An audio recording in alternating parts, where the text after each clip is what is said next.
李慧欣。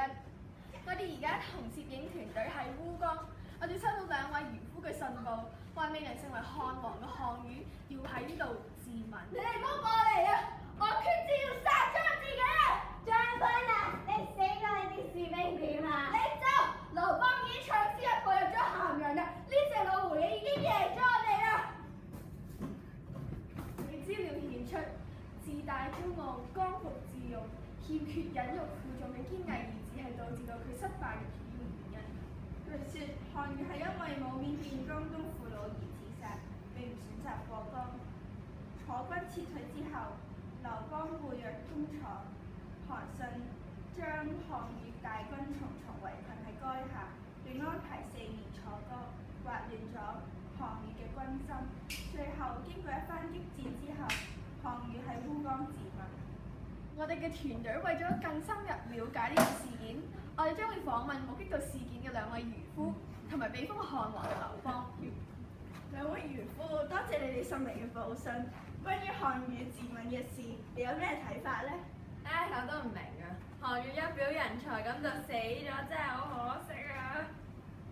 咪就係咯，如果佢改一下佢個態度，唔獨斷專行嘅話，佢可以成為皇帝㗎。我哋而家喺咸陽，準備見皇帝。參見漢王，面禮，謝皇上。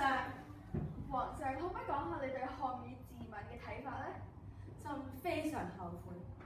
當時朕淨係想快啲成為皇帝，所以快佢哋一步入城。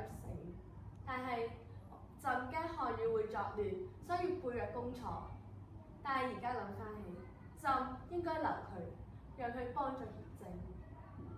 好，原來皇帝有咁嘅諗法。原來大家對項羽烏江自刎呢件事都覺得好失望，覺得唔應該發生。今日嘅報道完畢，如果有任何可靠嘅消息，請寫信或者傳信交俾我哋。多謝。多謝。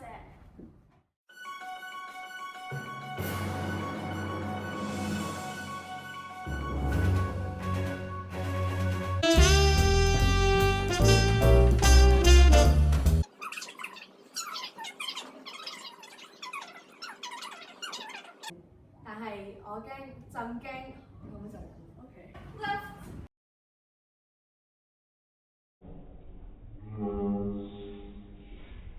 未能成為漢王嘅我唔得。不如我講啦。呢個 iPad 喺度，你睇唔該。我真係喎。據說自大孤傲孤嚇大。自大孤傲孤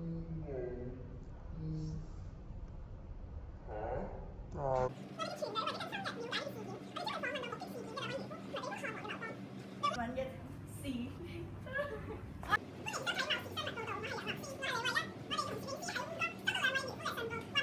為漁夫嘅信報話未能成為皇帝嘅項羽。係咪？